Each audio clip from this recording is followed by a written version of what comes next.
Thank everybody for coming. Thank you for bringing good weather with you when you came. We were going to have it rain or shine, so we got the shine. My name's Dan Hinton.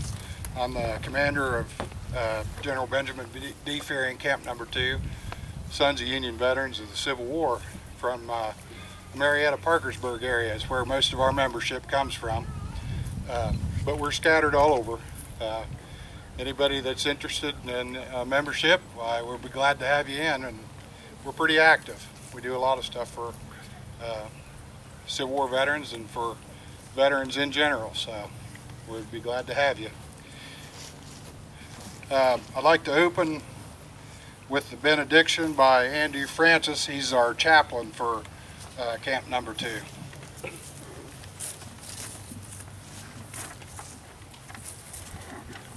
Uncover, please.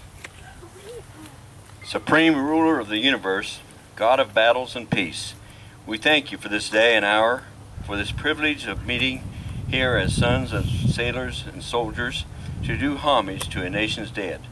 We thank thee that in this day of trouble and the hour of danger, thou in thy infinite wisdom raised up men who are ready to do battle, if need be to die, that this country might be preserved. Grant us, we beseech thee, a continuance of thy watchful care. Grant thy blessings upon these blessed ceremonies. Consecrate as they are to the memory of brave and loyal hearts who dared to stand for the right, and did not fear to bare their breast to a storm of steel in defense of human liberty, a united country, and the brotherhood of man.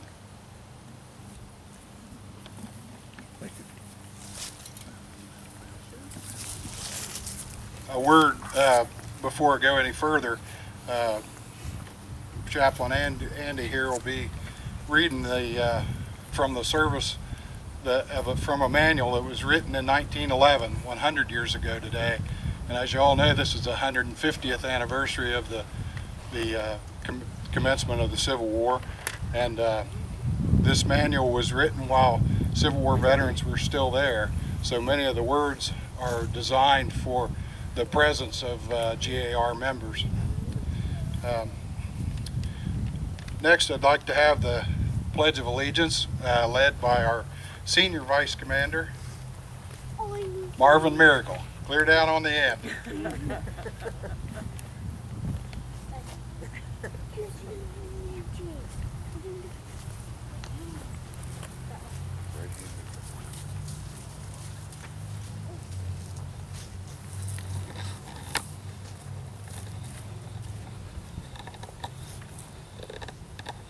I pledge allegiance to the flag of the United States of America, and to the republic for which it stands, one nation under God, indivisible, with liberty and justice for all. Thank you.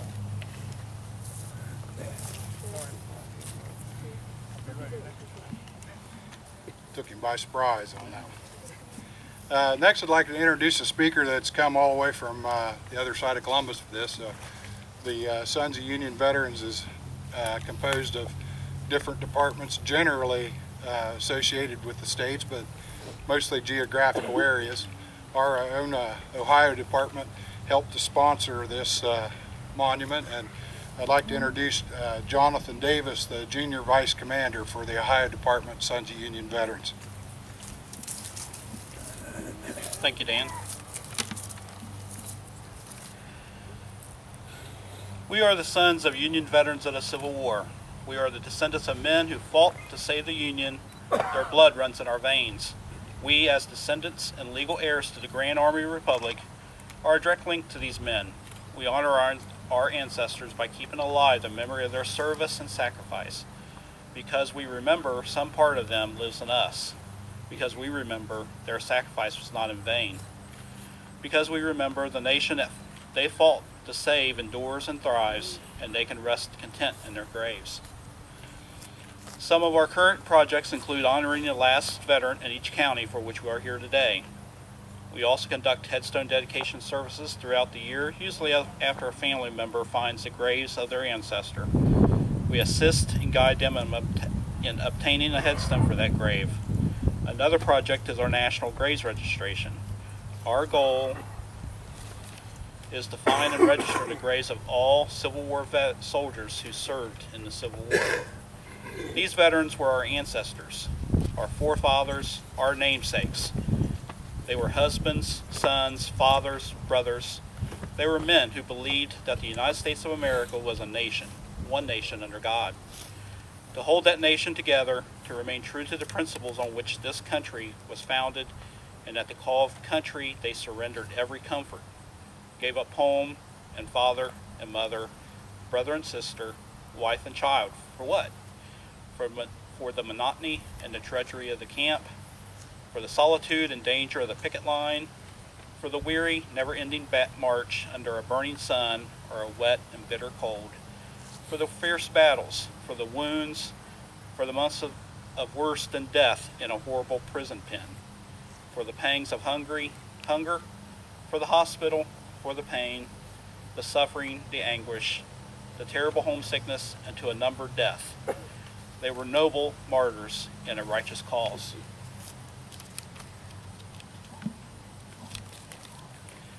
It is our sacred duty to honor the memory of the men who stood shoulder to shoulder on the bloody fields of battle, who guarded so faithfully, so honestly, so bravely, and so well the sacred bonds of statehood, and who fought for liberty and the dear old flag.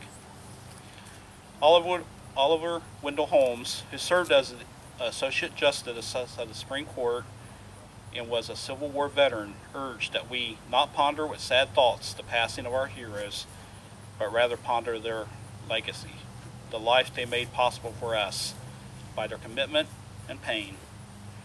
Today, 150 years after the Civil War began, we are privileged to stand and pay honor and homage to one Civil War veteran, Private Jacob McBride, a soldier, a patriot who left home, family, and friends to face the horrors of war to ensure our nation would remain united as one.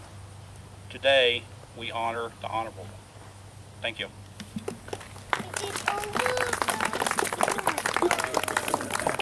Thank you, Brother Davis. I'd like to introduce now Christy Brown. Christy's done a lot of genealogical research on the McBride family and is a descendant of Jacob McBride. I asked her to kind of represent the family here. She has done some internet work that I ran across, and I thought it was be real appropriate. Some of you descendants have more to add, I'm sure, and she'll be glad to talk to you, Christy.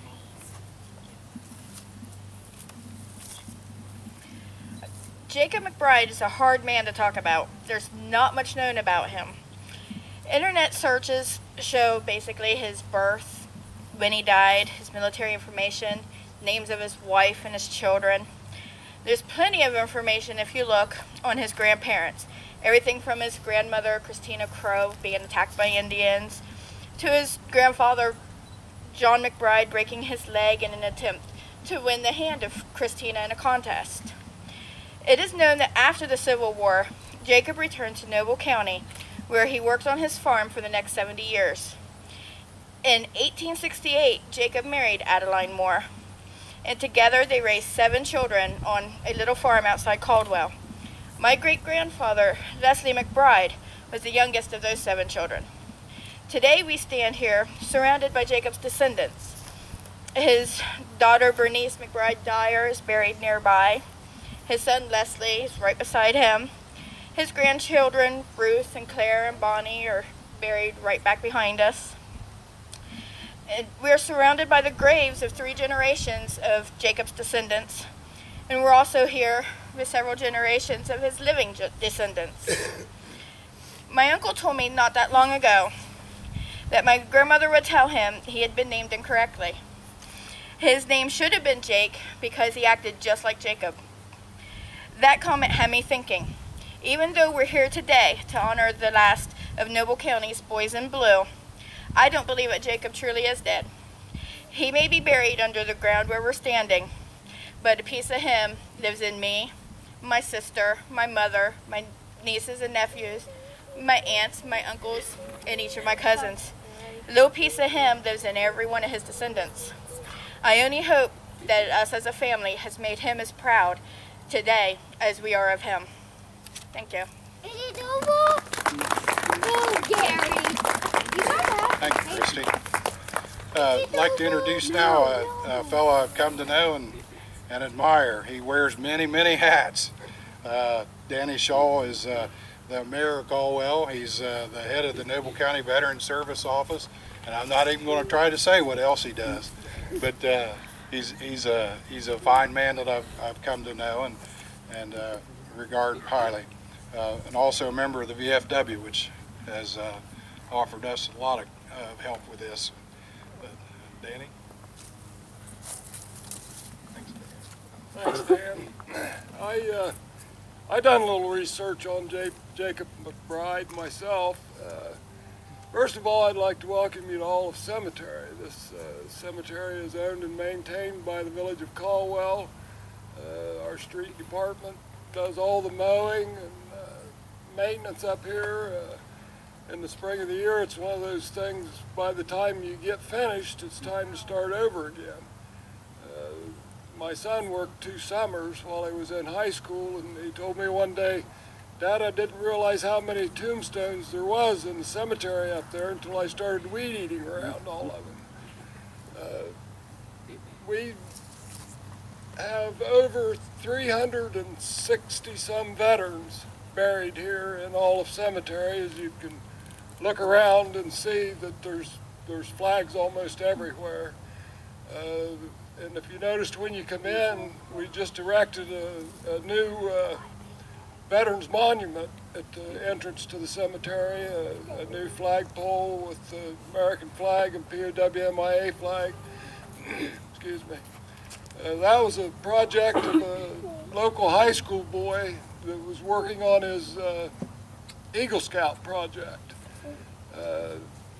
He saw that the old monument, which had been erected before World War II, was in pretty bad disrepair. It was crumbling, it was made out of concrete and practically falling down. And this young man, Cole Haas, raised over $10,000, took on the design with help from Chandler Funeral Home, designed the monument all on his own, raised the money, had the street department helped pour the base and the footers for it, but it was sure a welcome addition as compared to the old monument that we had here in Olive Cemetery. And like I said, over 300 and some veterans. There's 2 Congressional Medal of Honor recipients buried in Olive Cemetery here, Samson Harris and Freeman Thompson. They were both Civil War veterans as well. So now with the honor that we have for Jacob McBride, it makes one more honorable veteran, as if they're not all honorable, but one more person to remember as a special veteran that we have here in Caldwell and Noble County. Jacob's grandfather, John McBride, and Enoch Archer, and I was talking with Christy a little bit beforehand, and they were the 2 that pretty much founded the village of Carlisle. And that was before Noble County was even a county. I think it was March 11th, 1851, when Noble County actually became a county with portions of Monroe. I don't want to leave anybody out. Portions of Monroe County, Washington County, Guernsey, and Morgan were included to form Noble County. And like I said, I've been up here, and when I first met Dan and he told me about this project, I thought it was a very honorable project. And I came up a couple times, had some communication about the marker and where it would be sat and how it would be taken care of. And I think when you finally see it here, when it's unveiled, that you'll really appreciate what these guys have done and are doing in all 88 counties in the state of Ohio. So again, I want to welcome you to Caldwell. I see some familiar faces and some that I don't know, but I'm glad of this weather. We had a decent day on Monday, and I think it's been raining and cold ever since until today. So it's very fortunate to have this nice weather today, and in Jacob's honor. So thank everybody for coming, and I'm going to turn this back over to Dan and let him continue on with the program. Thank you. Thanks, Danny. I was going to have Danny help me unveil this marker, but he's a fellow back surgery recipient. So I'm going to ask Jonathan if he would come up and help me.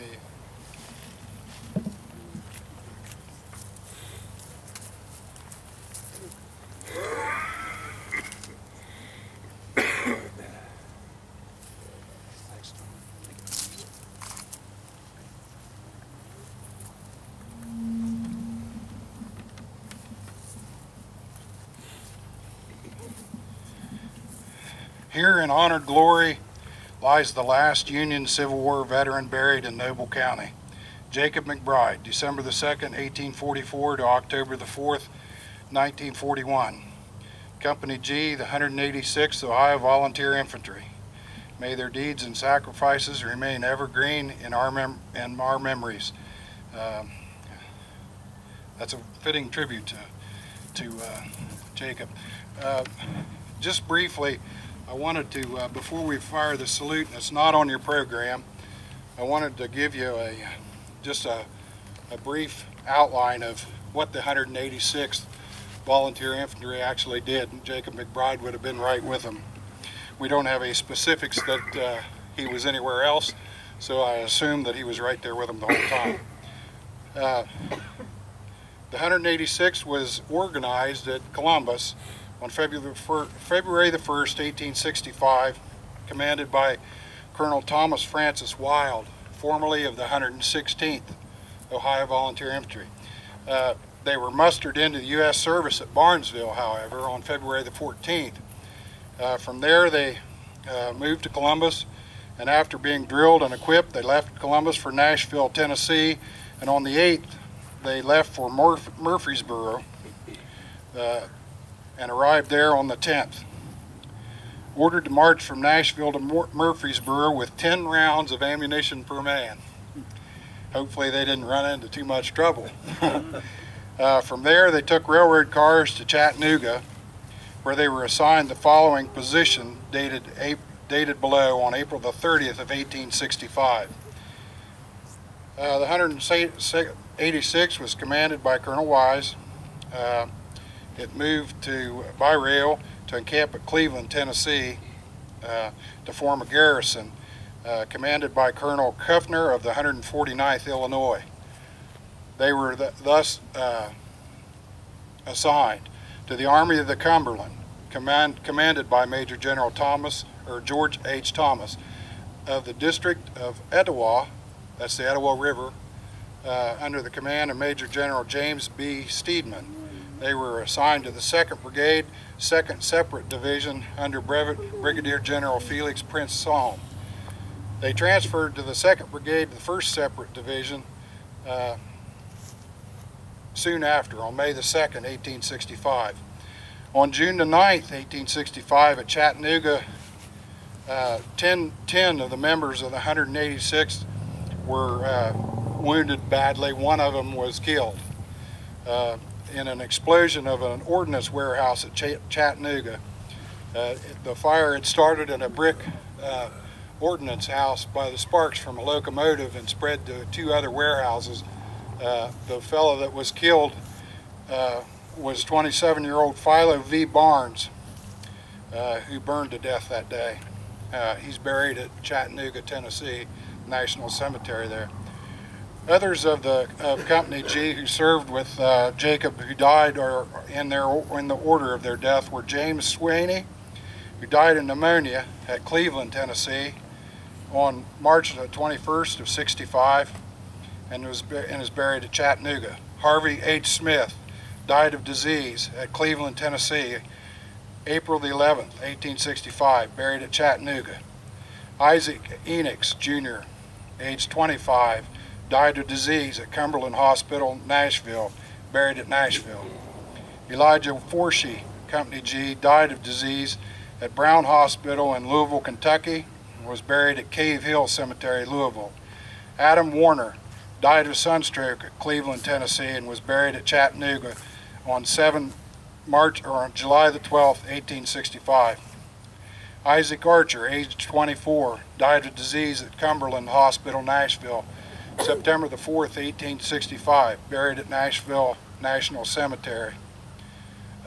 Abraham McBride died of disease at his home in Carlisle, Noble County, while home on furlough on August the 22nd, 1865.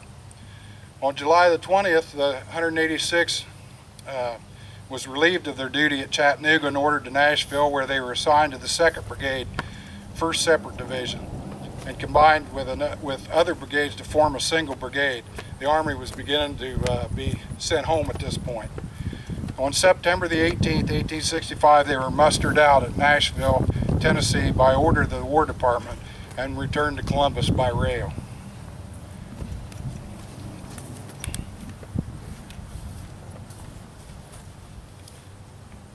At this time, we're going to present a 3-round salute to Jacob McBride, as they would have during a funeral during the Civil War. You'll have to bear with us for a minute. It's not like modern day salutes. They take a little time. I'm going to help out with that, and then we'll finish here.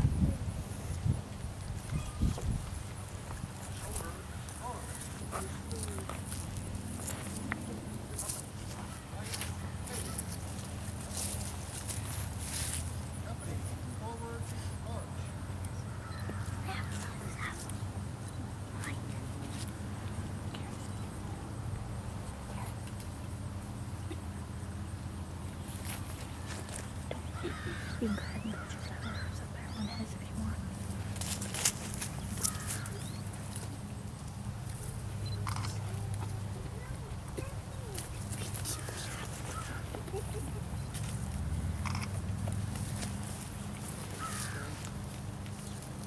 Company, left face.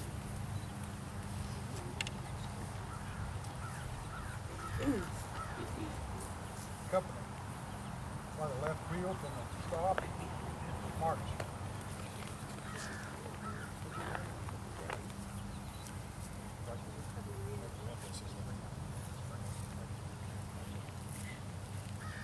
Company, ready? At the left oblique, aim, fire, load.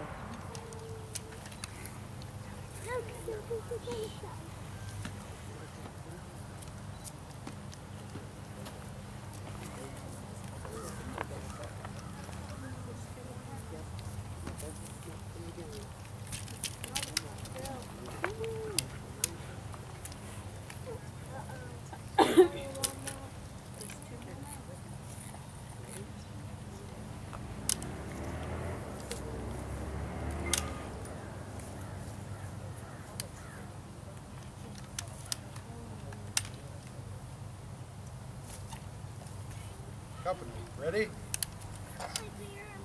Aim, the left oblique, load.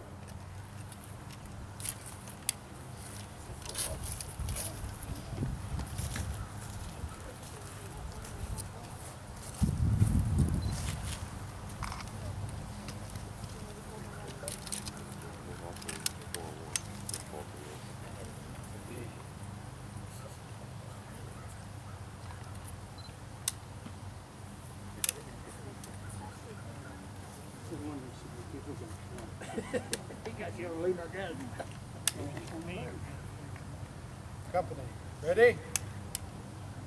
Aim, fire. Order, arms. Reset, arms.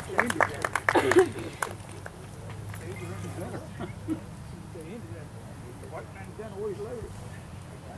That particular operation, he shot 5 white men. He let people loose on the run somehow. I don't know how he did it. That's because you learn those words. He was going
The service of the service record of the 186th Ohio isn't as colorful or as exciting as many other Civil War units.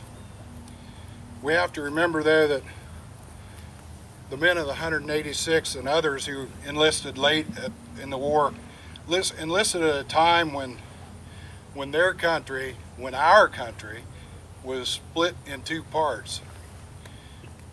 At the time they enlisted in the 186th, there had already been over 600,000 men die. Virtually every household in every little community across our country had people missing from it, or wounded for life, their health wrecked by disease.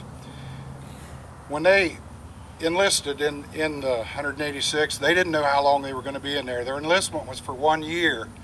But they didn't know what the service was going to be. The war was still going on. They offered their time and their very lives to a cause that they believed in. Some modern statistics compare that number of 600,000 men to our population today and come up with a figure somewhere around 12 million. If 12 million of our citizens were gone in a 4-year period, that's what these men experienced, and women. Every household and family was affected. Before the 186 was mustered out of service, more Americans had died than would die in all the rest of the country's wars combined up until the Vietnam War. Enlisting with the intention of offering their lives, if necessary, made each one a hero. The same is true for those who serve us today. And we want to honor them today, too. I've been asked, I don't know how many times, why is it important to honor these guys? Jacob McBride died 70 years ago in a war that began 150 years ago. Why is that important? Well, we honor Private McBride because to do otherwise would be a neglect of duty. We honor ourselves by honoring our veterans. When we show modern day veterans that their sacrifice will never be forgotten when we honor these men. That's why we honor them. They embody the best and the greatest among us. Just as we honor Private McBride today, we also pledge here today that we will never forget their sacrifice.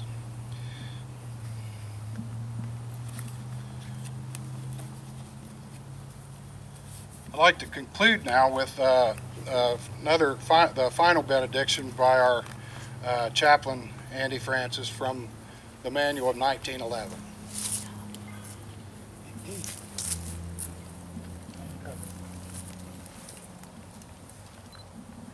Here we have met, here we now depart, and each his share must do, to keep on high our noble cause, and to the flag be true. One flag, one land, one heart, one hand, one nation evermore.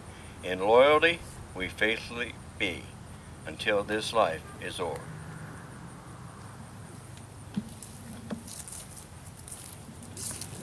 That concludes our service, but I wanted to tell you that Joanne Ogle-Sabo has been kind enough to provide some refreshments at the junction in the road right up here. And also to say that descendants, we'd like to get pictures of descendants, that you, I think, Joanne, around the monument here, and also with the people that took part in the ceremony and that kind of thing. So don't run off too far. But